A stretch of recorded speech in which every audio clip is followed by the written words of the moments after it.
بسم الله الرحمن الرحيم الحمد لله رب العالمين والصلاة والسلام على خير المرسلين محمد النبي الأمي وعلى آله وصحبه أجمعين.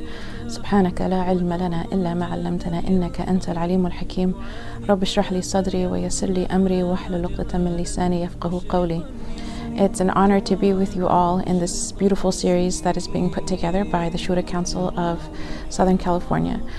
Today the verse that I wanted to discuss with you all is in the 20th juz of the Quran, and it is in Surah Al-Ankabut.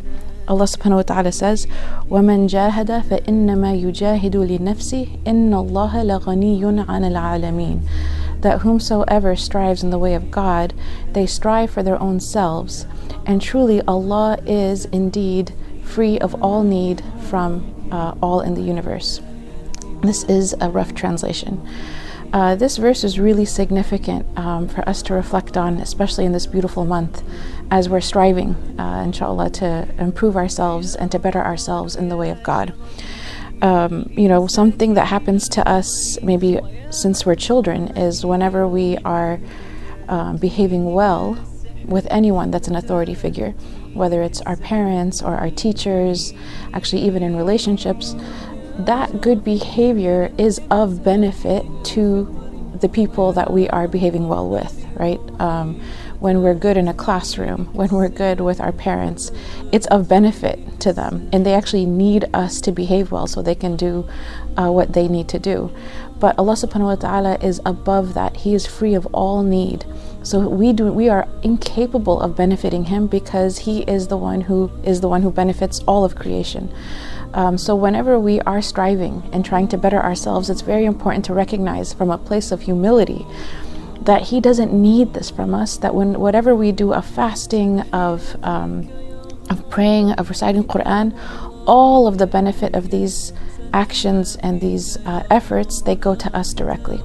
Now, this is also more than just in the context of, I think, the month of Ramadan, although this is really a time to connect with this concept. It's also in relation to life itself, that Allah subhanahu wa ta'ala never ceases to give us opportunities to become better people. He never ceases to give us opportunities to increase our rank with him, our place with him, to draw ourselves closer to him. So no matter what situation we're in, no matter what we're facing, literally as a universal principle, we always have an opportunity to better our place with God. And this is a beautiful, concept, alhamdulillah, for Muslims especially, is that you're in a situation that's a test, that's difficult, and you practice patience. You're in a situation of blessing and joy, and so you practice gratitude. And both of these practices actually increase your place with God. Sometimes people wonder, is this a punishment or is this a test? Whatever it is, you have an opportunity to grow towards God, regardless. So if it's a punishment, it's still a purification. It's an opportunity to turn everything around. If it's a test, it's an opportunity to grow even further in our relationship with Allah subhanahu wa ta'ala.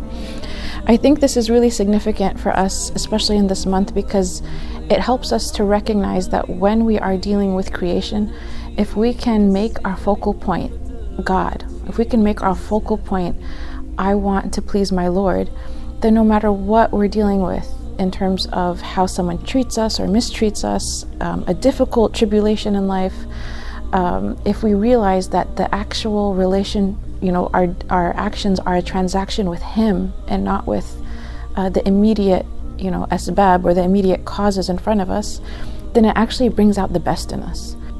In the Quran, when Allah subhanahu wa ta'ala talks about marriage, عَاشِرُهُنَّ بِالْمَعْرُوفِ, people live together, husband and wife live together, bil-ma'ruf. The word that's used there is good conduct, and the word urf is also a root in the word ma'ruf, so it's like what is commonly known as good behavior. That's how you live with your family, in the principles of good behavior that are widely shared in the society and commonly known.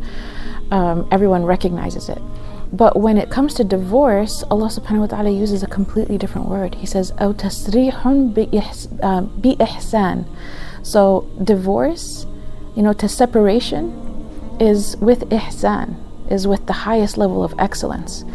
And that's not the same word as ma'ruf.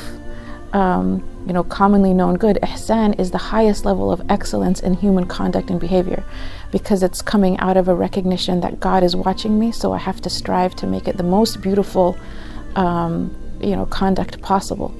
So and imagine that's in the context of divorce. How many divorces in our community do people actually practice ihsan? Are they actually generous and kind and merciful with the person that they're now going to separate from after years of living together? And then again, why should people often think in these situations, why should I be good to them? They feel very, very victimized. And then you go back to this verse, وَمَنْ جَاهَدَ فَإِنَّمَا يُجَاهِدُ لِنَفْسِهِ.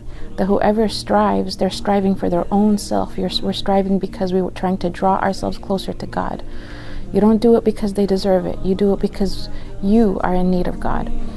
A third place that I think is more commonly known than maybe a situation of major interpersonal conflict or a calamity or a difficult life situation such as divorce is just the day-to-day ups and downs that we experience, and even especially in this month as we're fasting and we might be tired and irritable.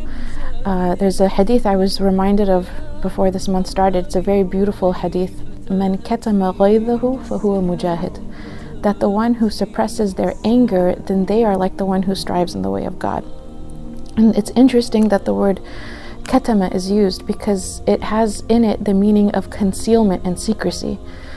So it's like the person's anger is very angry, but they've not only suppressed it, but it's as if it's concealed, like they didn't let it come out. And the word that's used is not ghadabahu. It's not the one who suppresses their ghadab. What's the difference between ghadab and ghayz?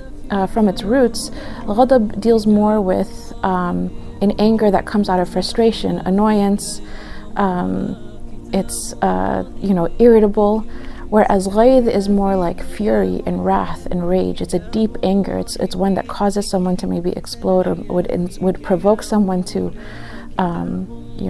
be overwhelmed by it to some level, such that it comes out in their conduct. It's easy to suppress it. I think it's much more easy to suppress when we're irritated. It's much more easy to suppress when we're annoyed. But when we're actually infuriated or enraged, the Prophet ﷺ, he said, "Man katama ghaydahu fahuwa mujahid." And I think this is something we can all reflect on in this month. If there's something that instigates or is provocative on that level, to try to practice kitman, to try to suppress it, to try to make it, to conceal it. And why do we do this? It's not about the other person or the other party or whatever the situation is. The only reason we do this is because we are in need of God. That's why we do this, because to strive in His way. The one who does not leave bad speech, Allah has no need for them to leave their food and drink. That's also a narration of the Prophet Muhammad ﷺ. So we want to focus not just on our connection to God, but allow that connection to God to then translate into higher conduct with God's creation. And I pray that this inspires all of us, inshallah, in this month to be really good to God's creation, and to have ihsan with God's creation, no matter what level of conflict or blessing. And I say this, and whatever is beneficial is from Allah subhanahu wa ta'ala, and whatever is wrong and mistaken is from myself and shaitan. Jazakumullah.